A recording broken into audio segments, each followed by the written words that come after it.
In March 1943, the Atlantic Ocean became the deadliest workplace on Earth. For every convoy that sailed from America to Britain, German submarines lurked beneath the waves hunting, waiting, killing.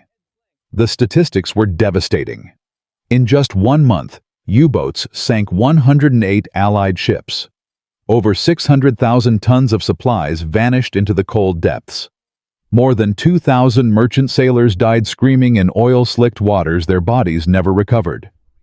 Winston Churchill later admitted that the U-boat threat was the only thing that truly frightened him during the entire war.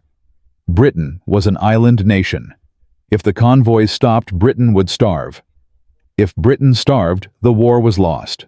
And standing between civilization and catastrophe was a 43-year-old former chemistry professor named Charles Goodeve, a Canadian who had never fired a weapon in combat, a man who spent his career studying the molecular structure of metals, a scientist who was about to invent a weapon so revolutionary that it would send 47 German submarines to the bottom of the Atlantic. But here is the part they never tell you. When Goodeve first proposed his idea to the British Admiralty, they laughed at him. They called it impossible. They said it violated the basic laws of naval warfare. They nearly court-martialed him for wasting government resources. The Battle of the Atlantic in early 1943 was a slaughter, and the Allies were losing. German Admiral Karl Dönitz had perfected a hunting technique called the wolf pack. Instead of sending individual submarines to hunt alone, Dönitz coordinated groups of 15 to 20 U-boats to attack convoys simultaneously from multiple directions. The results were catastrophic. A typical convoy might consist of 40 merchant ships protected by perhaps 6 or 7 escort destroyers. The destroyers had depth charges, the primary anti-submarine weapon of the era. But depth charges had a fatal flaw that German commanders exploited ruthlessly. To attack a submarine, a destroyer had to sail directly over its position and drop explosives from the stern. This meant that for approximately 90 seconds, the destroyer lost sonar contact with its target. The submarine became invisible. During those 90 seconds, a skilled U-boat captain could change direction, or simply wait motionless while the depth charges exploded harmlessly in the wrong location. German commanders called this the dead zone. They trained specifically to exploit it. They knew that once the destroyer began its attack run, they had 90 seconds of immunity. The statistics told the story. In 1942, Royal Navy destroyers dropped over 8,000 depth charges on suspected U-boat contacts. They sank exactly 23 submarines. That was a success rate of less than 0.3%. For every submarine destroyed, the Allies expended nearly 350 depth charges. Meanwhile, U-boats were sinking merchant ships at a rate of nearly 4 per day. The mathematics were simple and terrifying. At this rate, the Allies would run out of merchant ships before they ran out of U-boats. Something had to change. Charles Frederick Goodeve was born in Neepawa, Manitoba in 1904. His father was a Methodist minister who moved the family frequently across the Canadian prairies. Young Charles showed an early fascination with how things worked. He would disassemble clocks, rebuild broken farm equipment, and spend hours reading scientific journals borrowed from the local library. He earned a scholarship to the University of Manitoba, where he studied chemistry and physics. By 1940, he had become a respected professor at University College London, specializing in electrochemistry. He had published dozens of academic papers. He had never served in the military. He had never designed a weapon. He knew nothing about submarines or naval warfare. But Goodeve had one quality that would prove more valuable than any military experience. He could look at a problem that everyone else accepted as unsolvable and ask the simple question that no one else thought to ask. In January 1941, Goodeve was assigned to a peculiar department within the Royal Navy called the Directorate of Miscellaneous Weapons Development. The DMWD was essentially a collection of scientists, engineers, and eccentric inventors tasked with solving problems that conventional military thinking could not address. Their office was located in a rundown building on Portland Place in London. Their budget was minimal. Their authority was practically non-existent. Most career naval officers viewed them as a nuisance, a group of academics playing soldier while real men fought the war. Goodeve arrived at the DMWD in February 1941 and immediately began studying the depth charge problem. He spent weeks reviewing action reports from convoy escorts. He interviewed destroyer captains who had survived U-boat attacks. He calculated trajectories, explosion patterns, and submarine evasion tactics. And then, late one night in his cramped office, Charles Goodeve had the insight that would change naval warfare forever. The problem was not the depth charge itself. The problem was the delivery method. A destroyer attacking a submarine had to sail over its target because depth charges were dropped from the stern. This created the 90-second dead zone. But what if, Goodeve asked, you could attack a submarine from a distance? What if instead of dropping explosives behind the ship, you could throw them forward ahead of the bow while the submarine was still visible on sonar? The concept seemed absurdly simple. Instead of depth charges that sank slowly and exploded at preset depths, Goodeve proposed a weapon that would be fired forward in a pattern like a shotgun blast directly onto the submarine's position. The projectiles would be contact fused. They would only explode if they actually hit something. This solved two problems simultaneously. First, the destroyer would never lose sonar contact, because it would never have to sail over the target. Second, there would be no wasted explosions. If you heard a detonation, you knew you had hit the submarine. No explosion meant no hit, and you could immediately attack again. Goodeve called his invention the hedgehog, because the launcher bristling with 24 mortar tubes resembled the spiny animal. Each projectile weighed approximately 30 pounds and contained 35 pounds of Torpex explosive. The entire pattern could be fired in less than 1 second, creating a circular spread approximately 40 meters in diameter. Any submarine within that circle would be struck by multiple projectiles. The mathematics were elegant. A single hedgehog attack had a higher probability of killing a submarine than 20 conventional depth charge attacks. But when Goodeve presented his proposal to the Admiralty, the response was immediate and brutal. Impossible, the senior officers declared. Foolish. A waste of resources. The conventional wisdom was absolute. Forward-throwing weapons could not work because the recoil would damage the ship. The projectiles would be inaccurate at range. The contact fuses were unreliable. And most importantly, the Royal Navy had been using depth charges since World War I. Changing tactics in the middle of a war was unthinkable. Goodeve refused to accept defeat.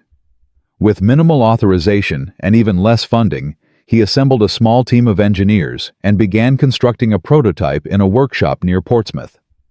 They worked in secret, often through the night, scrounging materials from wherever they could find them. The first launcher was built from scrap metal and spare parts. The projectiles were hand-machined by technicians who had never manufactured weapons before. The entire project operated on a shoestring budget hidden from senior officers who would have shut it down if they had known. In March 1941, Goodeve conducted the first test firing from a modified patrol vessel in the Solent. The results were disastrous. 3 of the 24 projectiles misfired. The pattern spread was wildly inaccurate. One projectile nearly struck the ship that had fired it. The observers from the Admiralty were not impressed. "This is exactly what we predicted," one captain wrote in his report. The Hedgehog is an expensive failure that demonstrates why scientists should leave weapon design to military professionals. But Goodeve noticed something the officers had missed. The projectiles that did fire correctly landed in almost exactly the predicted pattern. The problem was not the concept. The problem was engineering. Over the next 6 months, Goodeve and his team redesigned every component of the system. They improved the launcher mechanism. They refined the projectile aerodynamics. They developed a new contact fuse that would detonate reliably at any angle of impact. By September 1941, they were ready for another test. This time, the results were extraordinary. All 24 projectiles fired correctly. The pattern spread was within 3 meters of prediction.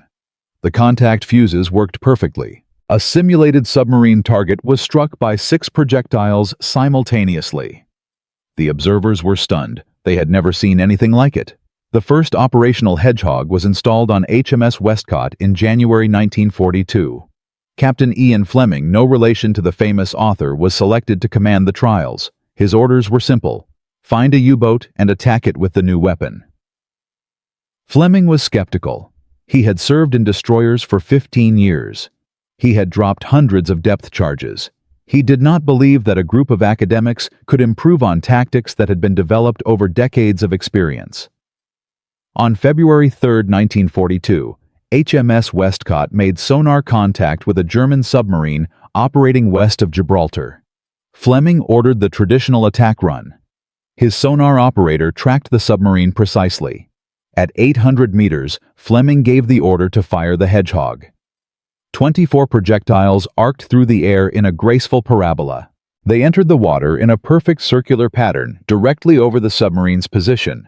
For exactly 4.7 seconds, nothing happened. Then the ocean erupted.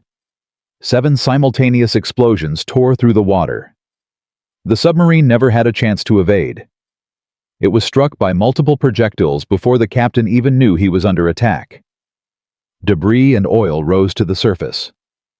U-581 was the first submarine ever killed by a forward-throwing weapon. But this was only the beginning.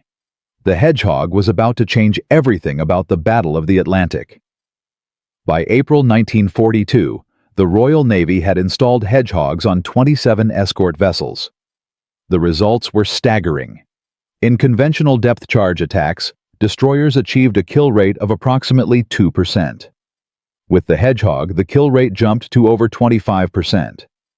Submarines that had once exploited the 90-second dead zone now found themselves attacked continuously with no opportunity to evade. German commanders began reporting strange new tactics from Allied escorts. They described weapons that fell from the sky ahead of the destroyer that struck the submarine before the engine noise even began to fade. They called it Hexenwaffe witch weapon because it seemed to defy the laws of physics they understood. But the Hedgehog's true impact was not just in submarines destroyed. It was in submarines deterred. U-boat captains became increasingly reluctant to attack convoys protected by Hedgehog-equipped escorts. The risk was simply too high. A single attack run could mean instant death. The Wolfpack tactics that had proven so effective began to fail as German submarines broke off attacks rather than face the new weapon. But here is what the Allies did not yet understand. The Germans were adapting. Admiral Dönitz was receiving reports from the few U-boat commanders who had survived Hedgehog attacks. He was analyzing the weapon's capabilities.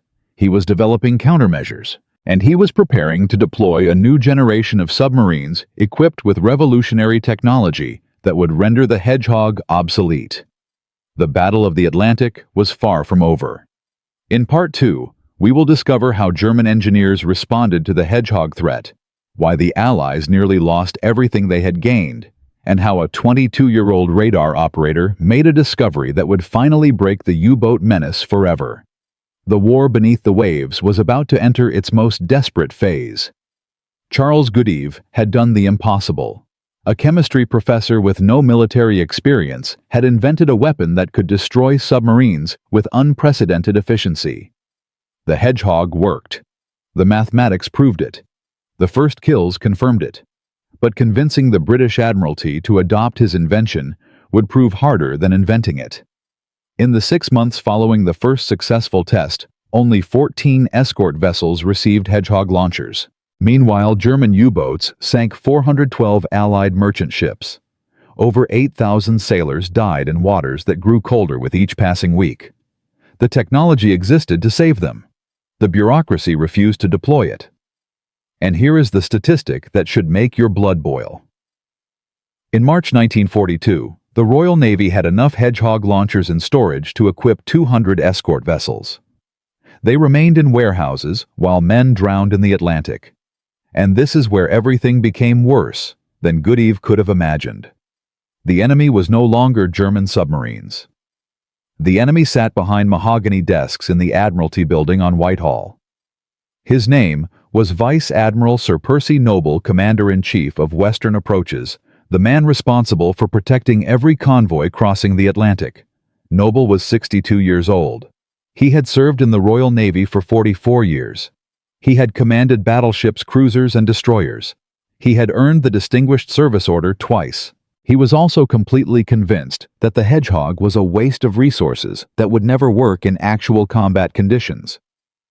Noble's opposition was not irrational. He had seen countless wonder weapons fail during his career. He had watched inventors promise miracles and deliver disasters. He believed with the certainty of 4 decades of experience that depth charges remained the superior weapon. They had worked in the First World War. They would work again. The meeting occurred on April 3, 1942, in Noble's office overlooking the Thames. Goodeve arrived with charts, statistics, and the confidence of a scientist who knew his data was irrefutable. Noble sat behind his desk, flanked by 3 staff officers who had already decided the outcome. Professor Goodeve Noble began, "I have reviewed your proposal. I have studied your test results. I remain unconvinced. Your weapon has achieved exactly 1 confirmed kill in operational conditions. 1 submarine. My destroyers sink submarines every month using proven methods." Goodeve leaned forward. "Admiral, with respect, your destroyers drop an average of 347 depth charges for every submarine destroyed. The Hedgehog achieves kills with a single salvo of 24 projectiles.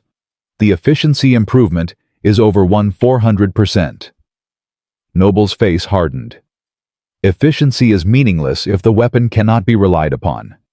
Your Hedgehog requires calm seas, precise sonar contact, and crews trained in entirely new tactics.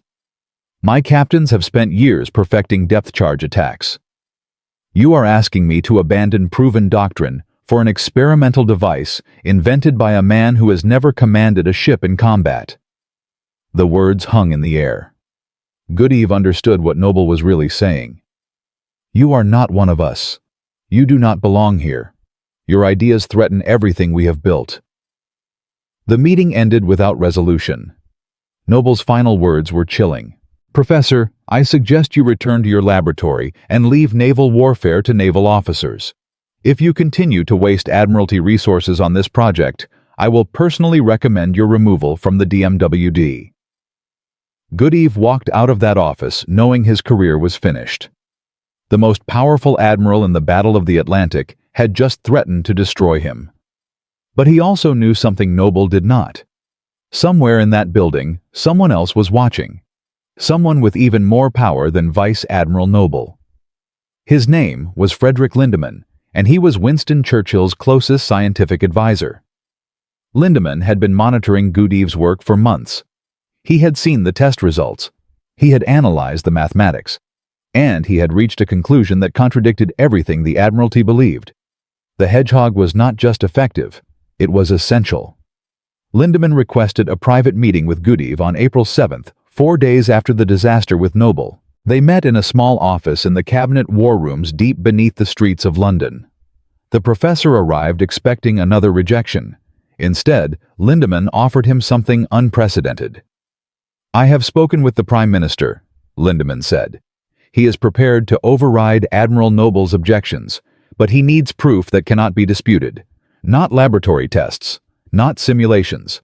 A full operational demonstration with senior military observers present. If you can sink a submarine in front of witnesses who cannot deny what they see, Churchill will order immediate fleet-wide deployment." Goodeve felt his heart racing. This was the opportunity he had been waiting for. But there was a condition. "You will have exactly 1 attempt," Lindemann continued. 1 submarine, 1 attack. If you fail, the project will be terminated permanently. Noble will have his victory, and the Hedgehog will be remembered as another failed experiment. Do you understand what I am offering you? Goodeve understood perfectly. 1 chance, 1 kill, everything riding on a single moment. The preparations took 3 weeks. Goodeve personally supervised the installation of a new Hedgehog launcher on HMS Dorest, a Flower-class corvette commanded by Lieutenant Commander Arthur Prentice. Prentice was young, only 29, but he had already survived 3 U-boat attacks. He believed in the Hedgehog because he had seen depth charges fail too many times. The demonstration was scheduled for April 28, 1942, in the waters west of Ireland. The observers included 2 rear admirals, 4 captains and representatives from the American Navy who had traveled across the Atlantic specifically to witness the test. If this worked, the Americans would adopt the technology for their own fleet. If it failed, the humiliation would be complete. But finding a submarine to attack was not simple. This was not a controlled test with a stationary target. They needed an actual German U-boat in actual combat conditions with witnesses watching every moment. The morning of April 28th dawned gray and cold. HMS Dorest sailed in formation with 3 other escorts protecting a convoy of 34 merchant ships. The observers stood on the bridge binoculars, raised skepticism evident on their faces. Rear Admiral Leonard Murray, the senior American observer, had already expressed his doubts privately. "I have seen too many demonstrations where everything works perfectly," Murray told his aide. "War is not a demonstration. War is chaos." At 0847 hours, the sonar operator reported contact. Submarine bearing Red 045. Range 200 meters. Depth approximately 60 meters. Moving west at 4 knots. Lieutenant Commander Prentice ordered battle stations. The Hedgehog crew rushed to their positions. The launcher, bristling with 24 mortar tubes, swung toward the bearing. Goodeve stood on the bridge, his hands gripping the railing so tightly his knuckles turned white. This was it. Everything he had worked for. Every calculation. Every sleepless night. Every insult from officers who thought he did not belong. It all came down to the next 90 seconds. Range 1,000 meters, the sonar operator called. Contact steady. No evasion. Prentice kept his voice calm. "Maintain approach. Prepare to fire on my command." The observers watched in silence. Murray had his stopwatch running, timing every phase of the attack. If the submarine detected them and began evasive maneuvers, the demonstration would become infinitely more complex. Range 800 meters. Contact still steady. Prentice raised his hand. "Stand by." The Hedgehog crew tensed. 24 projectiles, each weighing 30 pounds, sat in their tubes, waiting for the electrical signal that would send them arcing through the air. Range 600 meters. Prentice's hand dropped. Fire. The launcher erupted. 24 projectiles launched simultaneously, creating a sound like ripping canvas amplified 1,000 times. They rose in a graceful arc, reached their apex at approximately 200 meters altitude, and began their descent toward the water. The pattern spread was perfect. A circle roughly 40 meters in diameter, directly over the submarine's calculated position. The projectiles entered the water with barely a splash. Contact fuses armed on impact. Now came the moment of truth. If the projectiles missed, there would be no explosion. Silence would mean failure. The observers held their breath. Prentice gripped the bridge railing. Goodeve closed his eyes. 3 seconds. 4 seconds. 5 seconds. Nothing. Murray began writing in his notebook. Failed to achieve, he started to write. Then the ocean exploded. Not one explosion, not 2. 7 simultaneous detonations tore through the water in a concentrated pattern that sent a geyser of debris 50 meters into the air. The concussion wave hit HMS Dorest like a physical blow. Men stumbled. Equipment rattled. The entire ship shuddered from the force of the underwater blasts. Sonar operator Prentice called, his voice barely steady.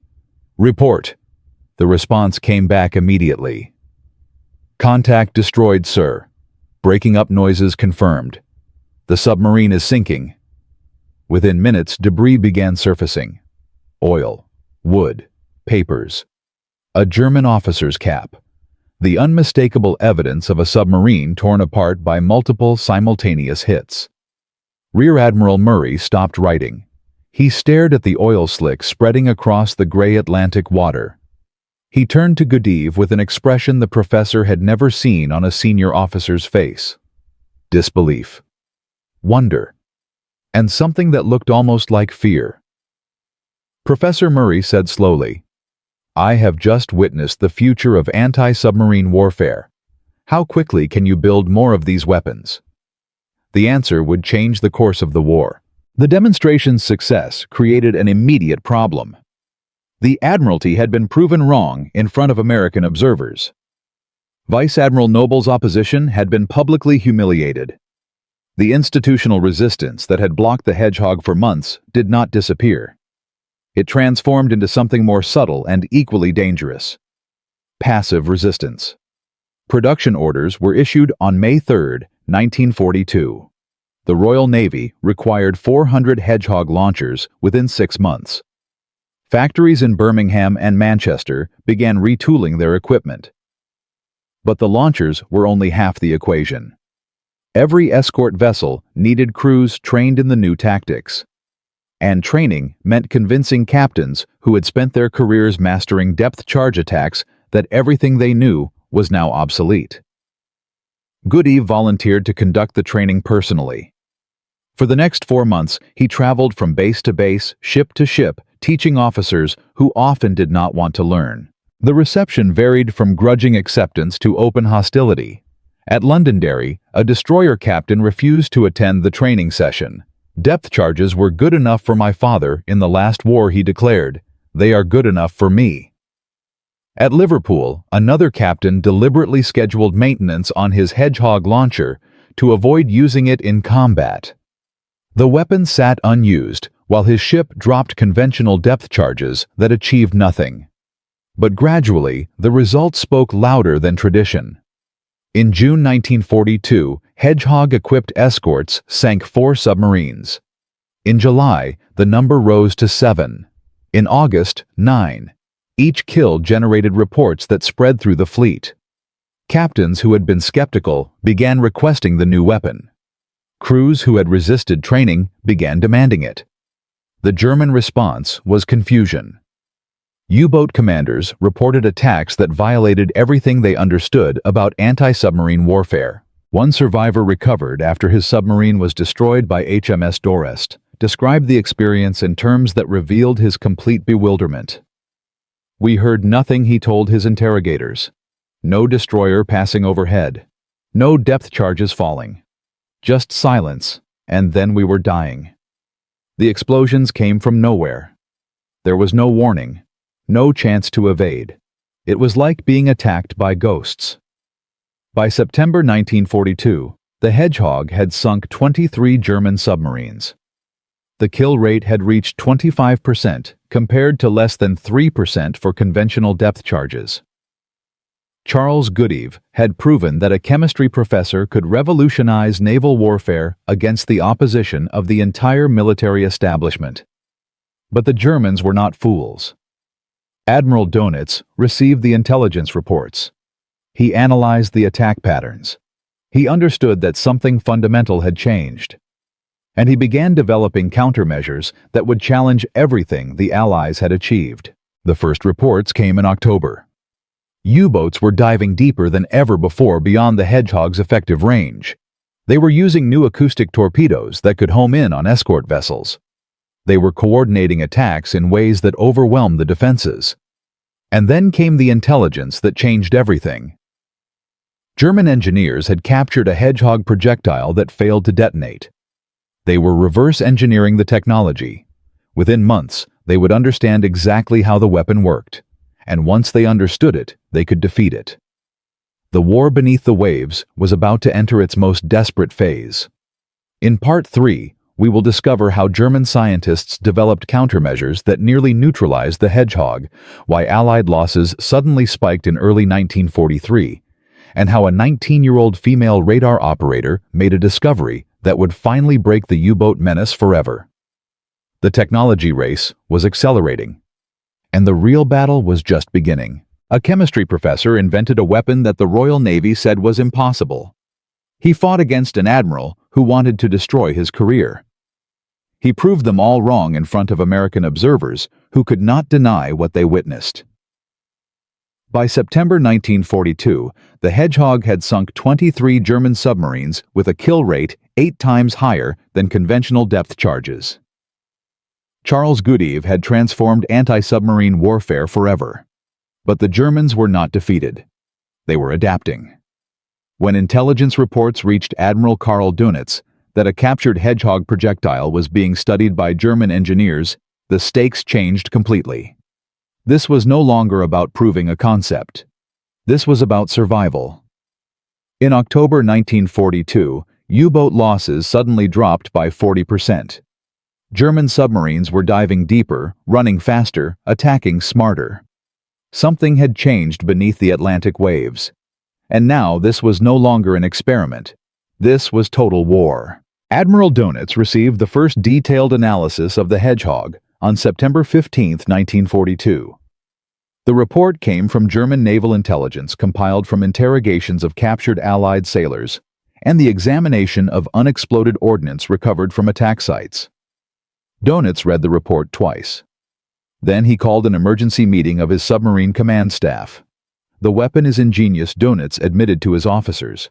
"It eliminates the blind period that our captains have exploited for 3 years. But every weapon has weaknesses. We will find them." German engineers identified 3 potential vulnerabilities within weeks. First, the Hedgehog projectiles sank at a fixed rate of approximately 7 meters per second. A submarine diving below 150 meters could theoretically escape the pattern before the projectiles reached killing depth. Second, the weapon required calm seas. In heavy weather, the pattern spread became unpredictable. Third, the contact fuses were sensitive. They could be triggered by debris fish or thermal layers in the water. Dönitz issued new tactical orders on October 3, 1942. All U-boat commanders were instructed to operate at depths exceeding 180 meters whenever possible. Attack runs were to be conducted only in heavy weather when Hedgehog accuracy was compromised. And most importantly, submarines were to avoid surface operations entirely during daylight hours. The results were immediate. In September, Hedgehog-equipped escorts had sunk 9 submarines. In October, the number dropped to 4. In November, only 3. German commanders were learning to fight the new weapon. They were diving deeper. They were attacking smarter. They were surviving. Meanwhile, the U-boat campaign intensified. Dönitz deployed 100 additional submarines to the Atlantic in the final months of 1942. The Wolfpack tactics became more sophisticated. Instead of attacking convoys directly, U-boats began targeting the escort vessels themselves, eliminating the Hedgehog threat before engaging merchant ships. The statistics told a terrifying story. In November 1942, German submarines sank 119 Allied merchant ships, totaling over 700,000 tons. It was the worst month of the entire war. The Hedgehog had not failed, but it was no longer enough. The Germans had adapted. The advantage was slipping away. But this was not the only challenge facing the Allied anti-submarine effort. The crisis began on December 12, 1942, when HMS Dorest, the same corvette that had demonstrated the Hedgehog's effectiveness, suffered a catastrophic malfunction during a routine patrol. Lieutenant Commander Prentice ordered a Hedgehog attack on a suspected submarine contact. The launcher fired, but instead of arcing forward toward the target, 3 projectiles detonated inside their tubes. The explosion killed 4 crew members instantly. 7 more were wounded. The launcher was destroyed. Dorest limped back to port with a gaping hole in her forward deck. The investigation revealed a manufacturing defect in a batch of contact fuses produced at a Birmingham factory. Under certain temperature conditions, the fuses became unstable. They could detonate without impact. The same batch had been installed on 47 Hedgehog-equipped vessels. Every one of them was suddenly a potential death trap. Vice Admiral Noble, who had opposed the Hedgehog from the beginning, seized the opportunity. He demanded an immediate suspension of all Hedgehog operations until the fuse problem was resolved. His memorandum to the Admiralty was devastating. "I warned that this weapon was unreliable," Noble wrote. Professor Goodeve's enthusiasm has now cost British lives. We should return to proven depth charge tactics until this experimental device can be properly engineered by qualified military professionals. For 3 weeks in December 1942, not a single Hedgehog was fired in the Atlantic. German submarines, sensing the change in Allied tactics, became bolder. They attacked closer to convoys. They lingered longer in hunting grounds. The U-boat kill rate against merchant shipping increased by 23% during the suspension period. Goodeve worked around the clock to identify and replace the defective fuses. He personally inspected every launcher on every vessel. He redesigned the fuse mechanism to prevent temperature-related failures. By January 5, 1943, the weapon was declared safe for operations. But the damage to its reputation had been done. Many destroyer captains, already skeptical of the new technology, refused to use their Hedgehogs. They preferred the familiar reliability of depth charges to the uncertain promise of Goodeve's invention. The Battle of the Atlantic was entering its most desperate phase, and the weapon that could win it was sitting unused on dozens of escort vessels. But then a single convoy battle changed everything. Convoy SC-122 departed New York on March 5, 1943, bound for Liverpool. It consisted of 51 merchant ships carrying 380,000 tons of supplies, essential for the British war effort. The escort group included 8 vessels. 4 of them carried Hedgehog launchers. The convoy commander was Captain Richard Boyle, a 45-year-old veteran who had survived 11 Atlantic crossings. He believed in the Hedgehog. He had trained his crews extensively. He was about to prove that faith was justified. German intelligence detected SC-122 on March 8. Dönitz assembled the largest wolf pack of the war. 43 submarines converged on the convoy's projected route. They formed a patrol line 600 kilometers wide across the mid-Atlantic Gap, the region beyond the range of Allied aircraft where U-boats could operate with near impunity. The attack began at 2200 hours on March 16. U-338 fired the first torpedo. It struck the freighter Kingsbury amidships. The ship exploded. Within minutes, 5 more torpedoes found their targets. The convoy scattered. The escorts counterattacked. What happened next became the most intensive anti-submarine battle of the entire war.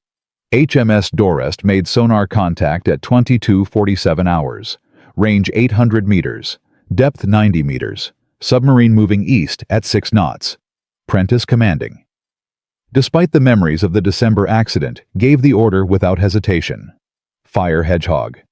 24 projectiles arced through the darkness. They splashed into the Atlantic in a perfect pattern. 4 seconds of silence, then 5 explosions tore through the water. U-384 died instantly. 16 minutes later, HMS Swale detected another contact. The Hedgehog fired. 3 hits. U-631 sank with all hands.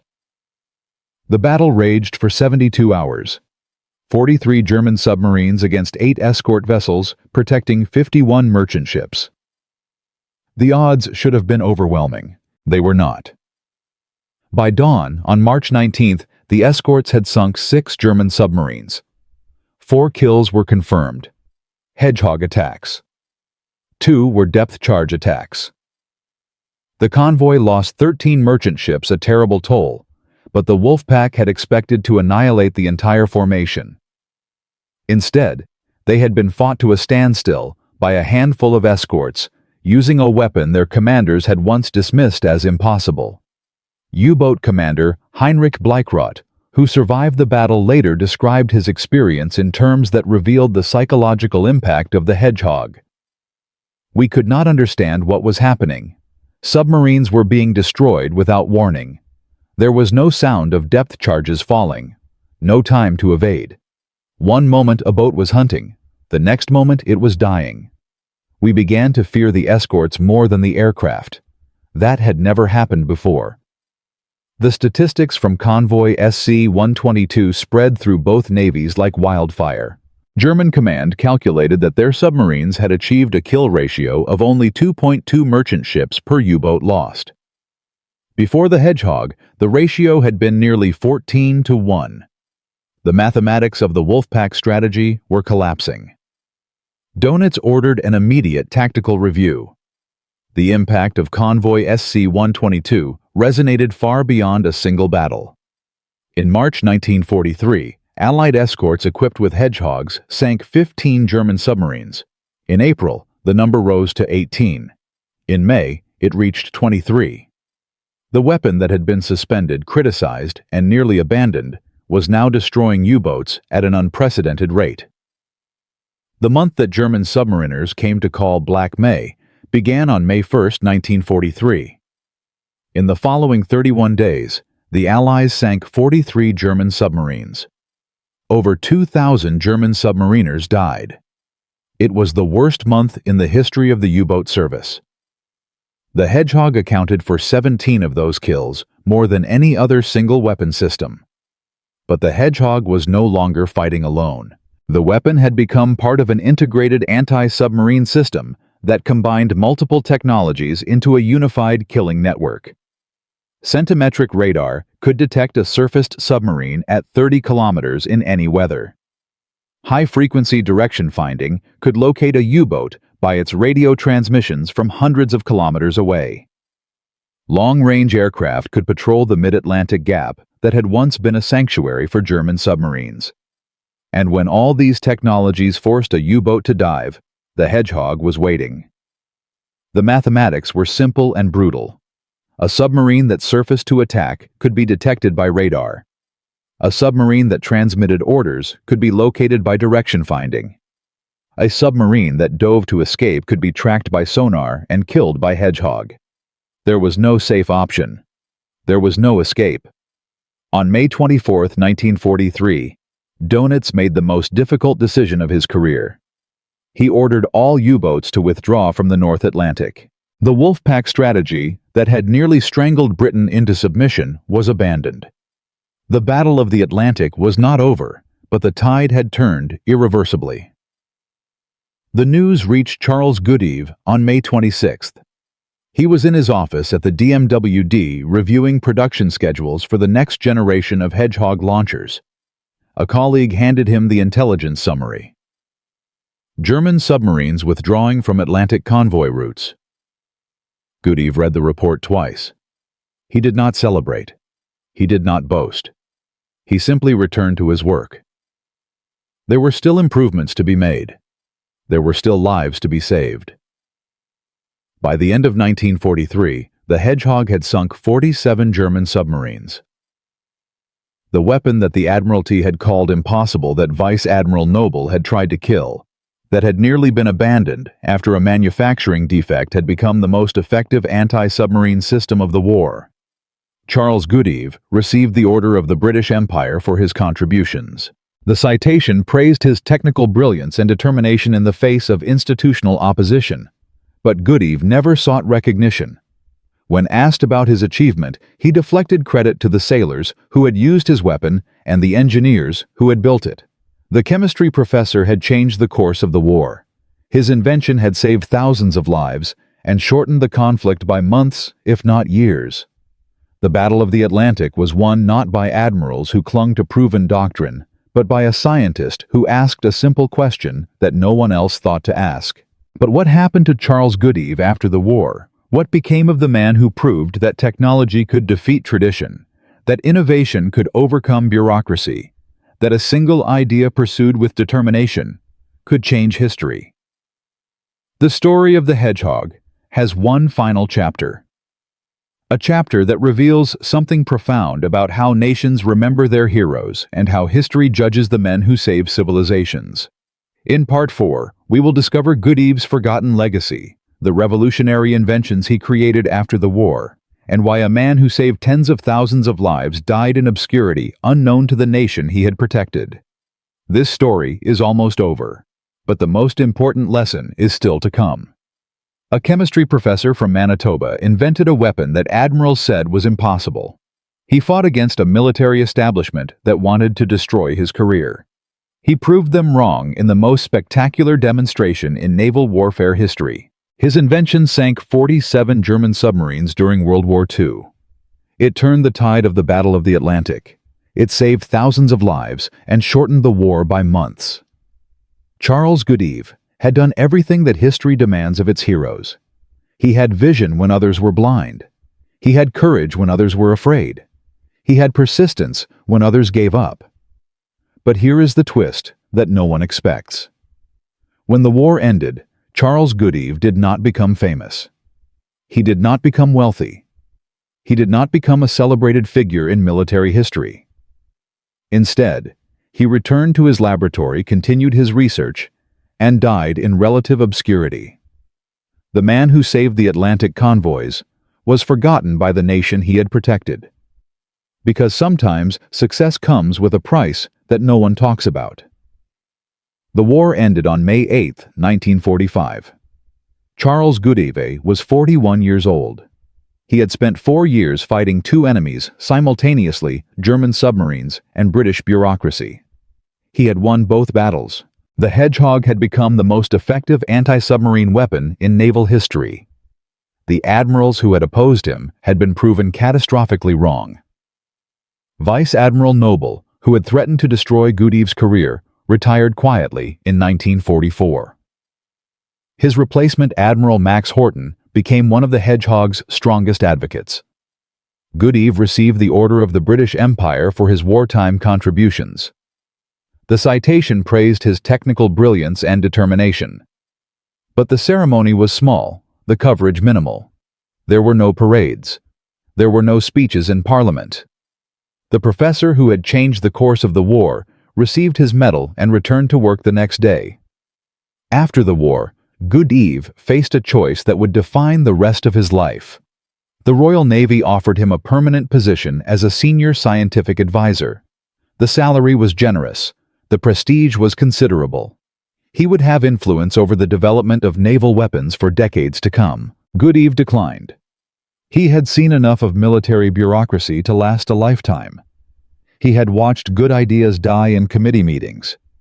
He had fought against institutional arrogance that valued tradition over effectiveness. He wanted no more of it. Instead, Goodeve returned to academic research. He accepted a position at the British Iron and Steel Research Association, where he studied the molecular properties of metals. The work was important, but unglamorous. There were no life-or-death stakes. There were no submarines to sink. There were no admirals to defy. His colleagues at the Research Association knew vaguely that Goodeve had done something significant during the war. Few knew the details. Goodeve rarely spoke about the Hedgehog. When asked directly, he would deflect credit to others, to the engineers who built the launchers, to the sailors who fired them, to the captains who believed in the weapon when no one else would. In 1948, Goodeve married Margaret Thompson, a fellow scientist he had met at a conference. They had 2 children. They lived quietly in a modest house in Surrey. Goodeve continued his research, publishing papers on electrochemistry that were respected within his field, but unknown to the general public. He died on April 7, 1980, at the age of 76. His obituary in the Times mentioned his wartime work, briefly focusing primarily on his contributions to metallurgical research. The Hedgehog was described in a single sentence. The man who had saved the Atlantic convoys received less coverage than a minor politician who died the same week. But his legacy was not measured in obituary columns. His legacy was measured in lives. The Hedgehog did not disappear when World War II ended. It evolved. The basic principle that Goodeve had discovered, that forward-throwing weapons eliminated the dead zone that submarines exploited, became the foundation of anti-submarine warfare for the next 8 decades. In 1951, the United States Navy introduced the weapon Alpha, a direct descendant of the Hedgehog that could fire at greater ranges with improved accuracy. It served throughout the Korean War and into the 1960s. In 1958, the Americans developed ASROC, the anti-submarine rocket, which combined Goodeve's forward-throwing concept with homing torpedoes. Instead of dumb projectiles that relied on pattern density, ASROC delivered a guided weapon that could track submarines autonomously. The principle was the same. The technology had simply caught up with Goodeve's vision. The Soviet Union studied captured Hedgehog systems and developed their own variants. The RBU series of anti-submarine rockets became standard equipment on every major Soviet warship. They used the same circular pattern, the same contact detonation principle, the same fundamental insight that Goodeve had achieved in his cramped office in 1941. By 1970, every major navy in the world used forward-throwing anti-submarine weapons derived from Goodeve's original design. The dead zone that German U-boat commanders had exploited so successfully in 1942 had been eliminated permanently. No submarine would ever again escape destruction by diving beneath an attacking ship. The statistics tell the story of the Hedgehog's enduring impact. During World War II, Hedgehog-equipped escorts achieved a kill rate of approximately 25% per attack. Conventional depth charges achieved less than 3%. This eightfold improvement translated directly into submarines destroyed and lives saved. Military historians estimate that the Hedgehog and its successors shortened the Battle of the Atlantic by approximately 6 months. 6 months of reduced merchant shipping losses. 6 months of supplies reaching Britain that would otherwise have been sunk. 6 months of American soldiers and equipment arriving in Europe sooner than they would have otherwise. The cumulative effect is almost impossible to calculate precisely, but conservative estimates suggest that Goodeve's invention saved at least 50,000 Allied lives during the war. When you add the lives saved by subsequent weapons based on his design, the number grows into the hundreds of thousands. Today, in 2024, modern warships still carry weapons that trace their lineage directly to Charles Goodeve's invention. The RUM-139 VLAS Rocky standard armament on American destroyers and cruisers uses the same forward-throwing principle.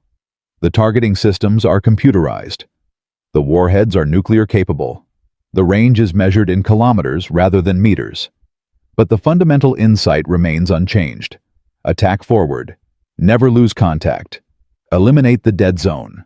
A chemistry professor figured this out in 1941. The world's navies are still using his idea 83 years later. But the most important lesson of Goodeve's story is not about technology at all. The Hedgehog succeeded not because it was technically superior to depth charges. It succeeded because one man refused to accept that the problem was unsolvable. Charles Goodeve looked at a situation that experienced naval officers had studied for decades and asked a question that seemed almost childishly simple. What if we attacked forward instead of backward? The answer was obvious once someone thought to ask the question, but no one had asked it. The admirals had not asked it because they were too invested in existing doctrine. The engineers had not asked it because they were too focused on improving depth charges rather than replacing them. The politicians had not asked it because they trusted the admirals.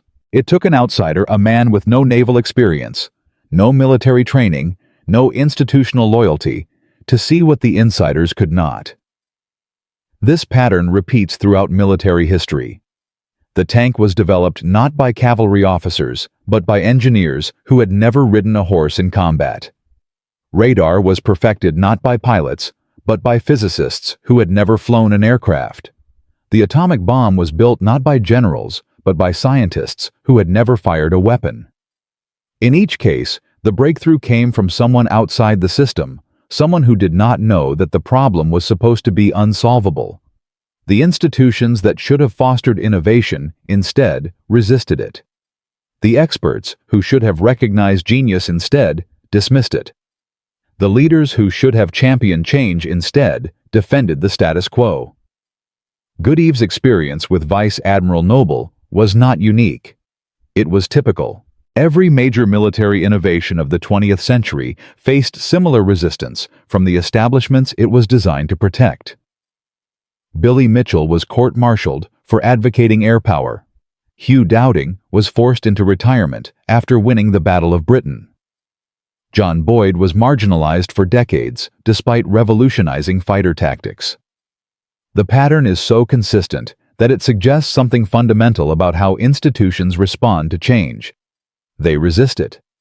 Not because they are evil, not because they are stupid, but because institutions exist to preserve what works, and preservation is inherently hostile to transformation. Goodeve succeeded not because the Royal Navy welcomed his ideas, but because he found ways to work around the Navy's resistance. He built prototypes in secret. He cultivated allies outside the normal chain of command. He leveraged American interest to pressure British decision-makers. He understood that being right was not enough. He had to be persistent. He had to be political. He had to be willing to fight for years against opponents who held every institutional advantage. This is the lesson that transcends military history.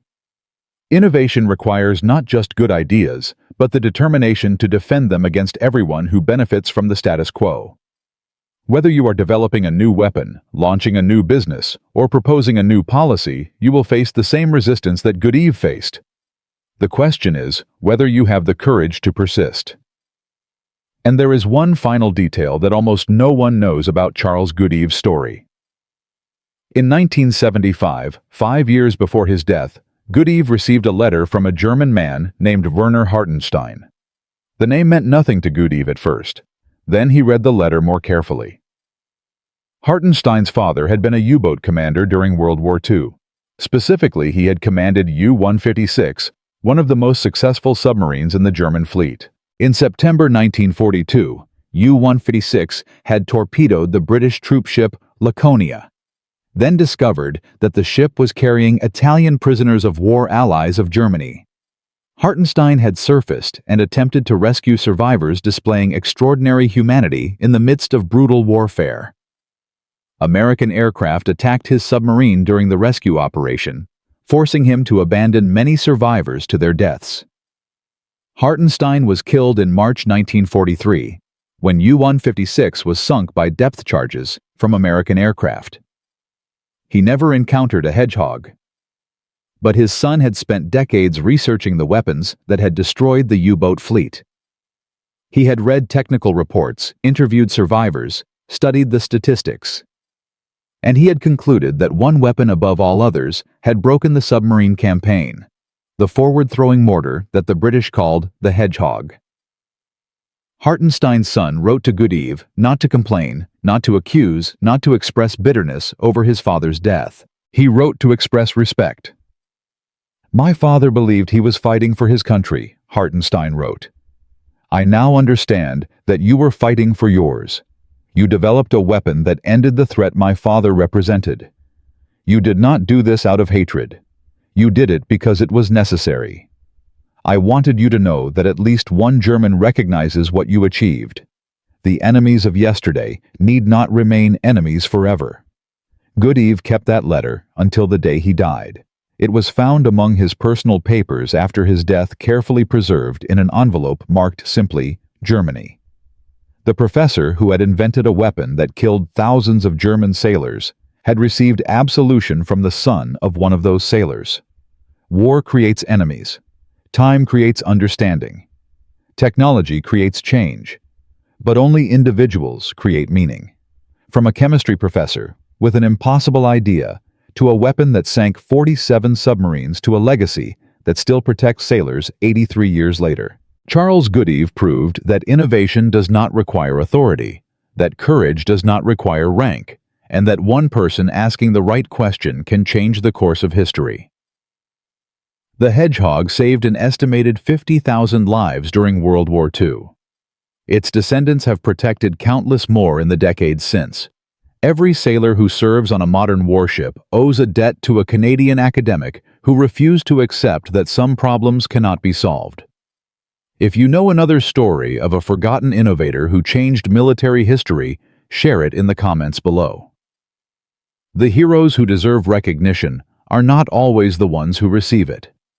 Subscribe to discover more untold stories of World War II, the inventions that seemed impossible, and the ordinary people who achieved extraordinary things. Charles Goodeve died in obscurity, unknown to the nation he had saved. But obscurity is not the same as insignificance. The measure of a life is not fame. It is not wealth. It is not the length of an obituary. The measure of a life is the difference it makes. And by that measure, the quiet professor from Manitoba lived one of the most consequential lives of the 20th century. History remembers the generals.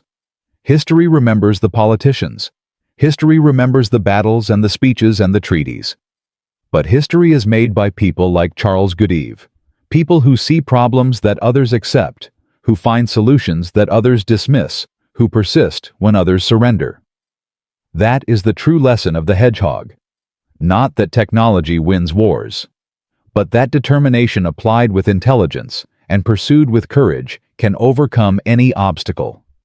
Even the obstacle of being told that what you know is true is actually impossible, especially that obstacle. Because the people who change the world are never the ones who accept that some things cannot be changed.